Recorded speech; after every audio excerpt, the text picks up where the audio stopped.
must move from declarations to concrete deals, from policy frameworks to practical implementation. We also recognize that Europe left Africa behind in the previous industrial revolutions. We cannot afford to miss the next one. Our rare minerals, perhaps tomorrow green technologies, yes, it is not enough to be resource rich. We must become value chain smart and invest in local processing and regional manufacturing.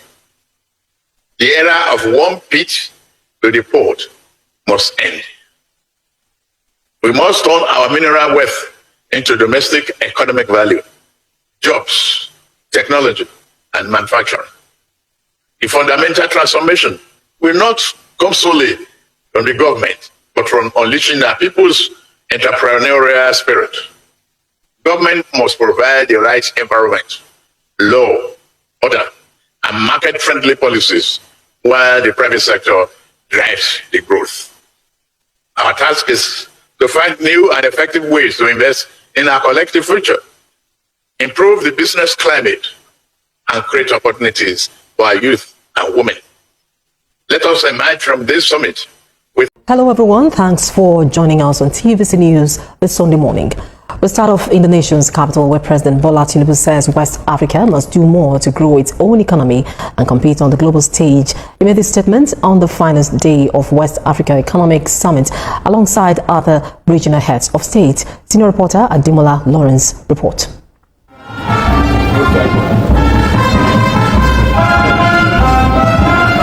It's the final day of the inaugural West Africa Economic Summit held here in Nigeria at the Bola Tinubu International Conference Center. Stakeholders have gathered to discuss the socio-economic future of the region with a focus on trade and investment. In his opening remarks on day 2 of the summit, the Minister of Foreign Affairs, Yusuf Toga, stressed the need for West Africa to build on its achievements in trade and investment. As governments, as states, and the region, we need to do more to make it easy to bring that activity within the formal sector, to bring with it the economies of scale and other efficiencies that will accelerate growth and help our entrepreneurs. In their goodwill messages, the President of Liberia and Sierra Leone emphasized that regional economic integration remains a key driver for fostering sustainable growth. The door open for engagement and reconciliation, especially to our sister states that have unfortunately exceeded the community. With Liberia's ascension to the Security Council, we are determined to be the principal voice for the region, advocating for just solutions to global and regional challenges. Let us continue to engage development partners, investors, policymakers, and citizens to drive industrialization. I reaffirm, ladies and gentlemen, Sierra Leone's unwavering commitment to regional integration and prosperity for all. For President Tinubu, the summit is about turning fragmentation into opportunity, fostering integration, and driving collective action across the region. Nigeria invests in skills development, digital connectivity, and youth empowerment. But no one country can do this alone. Our prosperity depends on regional supply chains, energy networks, and data frameworks. We must design them together or they will collapse separately. For these stakeholders, West Africa must unlock its potential, particularly in the rise of public debt, insecurity, geopolitical uncertainties, and food insecurity. Ademola Lawrence, TVC News, Abuja. For the confidence reposed in me, I pledge to you, Your Excellencies, distinguished ladies and gentlemen, that I will do my best. I am just new. This is my first. I'm giving a surprise package. We will work collectively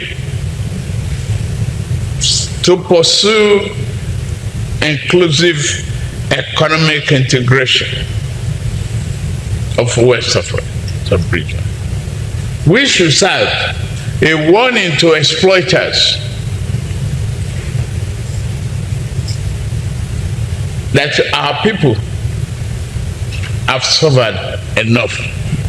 Here are some reactions to President Tinubu's handover of the ECOWAS Chairmanship to President Julius Maada. Reactions from the media. Associated Press AP. AP frames the transition as taking place during a period of profound regional instability, noting that Bio plans to prioritize strengthening democracy, enhancing security cooperation, promoting economic integration, and restoring institutional credibility. AP highlights that ECOWAS is currently grappling with terrorism threats in the Sahel, jihadist violence, and departures of member states like Niger, Mali, and Burkina Faso. Nigerian Press Perspectives, Premium Times, reported that Tinubu described the handover as a profound honor and privilege, praising Bio for building on the strong foundation laid during his 2-year term. The outlet emphasized Tinubu's wish for deeper cooperation across member states and cited his continued commitment to integrating youths, women, and marginalized groups. Punch Nigeria